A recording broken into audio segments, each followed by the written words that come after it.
अस्सलाम वालेकुम। आज हम लोग पढ़ेंगे फर्स्ट ईयर के बायोलॉजी के चैप्टर नंबर 1 से, बल्कि चैप्टर नंबर 1 का इंट्रोडक्शन ही है।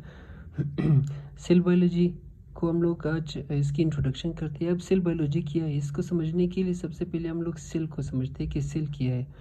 Cell is the structural and functional unit of living organism is called cell. अब स्ट्रक्चरल एंड फंक्शनल यूनिट क्या होता है, इसको सबसे पहले डायग्राम से देखते हैं। डायग्राम में एक आदमी का डायग्राम मैंने ड्रा किया है।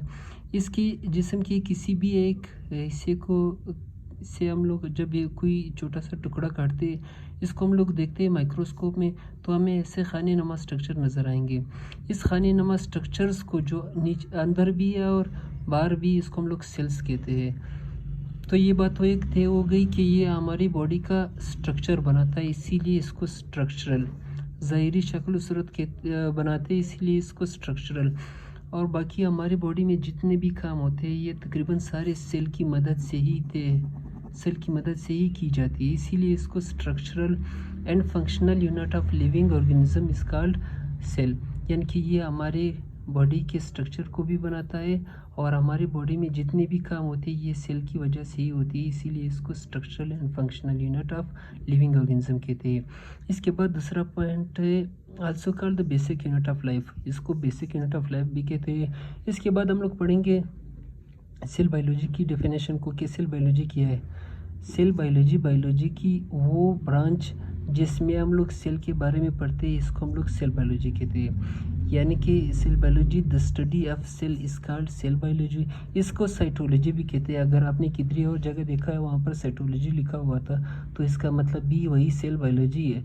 यानी कि the study of cell is called cytology, the study of cell is called biology. यानी कि तीसरा डेफिनेशन अगर इसका करेंगे आप लोग, तो इसमें होता है कि the branch of science, the branch of biology which deals with the study of cell is called cell biology. फिर 17th सेंचुरी में काफ़ी सारे साइंटिस्ट ने अच्छे काम किए सेल के बारे में ख़ासकर। तो इन सारे पॉइंटों को एक जगह पर उन्होंने रखा और इस सारे पॉइंटों को उन्होंने एक नाम दिया सेल थ्योरी। सेल थ्योरी में 4 पॉइंट्स जो बेसिक मेन पॉइंट आते हैं, वो ये है कि all organism are made up of cells. यानी कि जितने भी जिंदा ऑर्गेनिज्म है, जिंदा जानदार है, वो सारे के सेल से बने हुए होते हैं या सेल के कंपोनेंट से बने हुए होते हैं। सेल के कंपोनेंट मतलब या तो उसमें डीएनए होगा, या आरएनए होगा, या उसमें क्रोमोसोम होगा, या इसमें माइटोकॉन्ड्रिया, ऐसा चीज़ तो ज़रूर होगा। यानी कि ऑल द ऑर्गेनिज्म, सारे जानदार, are made up of cell और सेल कंपोनेंट। यानी कि सारे जानदार या तो सेल से बने हुए होंगे या सेल के कंपोनेंट से।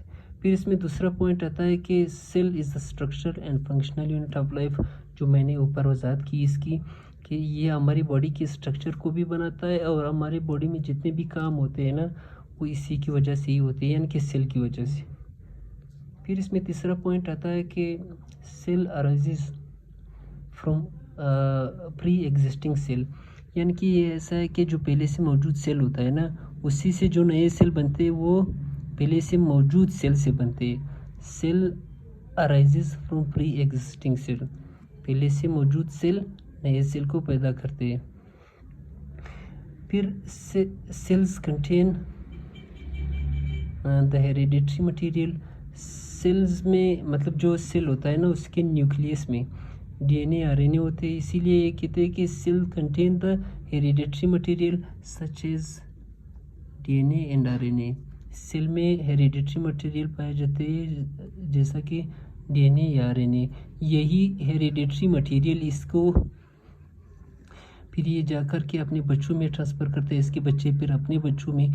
ये एक किस्म की विरासती सिस्टम चल रही होती है। तो ये था आज का टॉपिक। इसके बाद हम लोग पढ़ेंगे techniques use in cell biology. इस सारी टेक्निक्स को हम 1 by 1 सारे पढ़ेंगे इंशाल्लाह। अगर वीडियो पसंद आई हो तो इसको लाइक ज़रूर करें।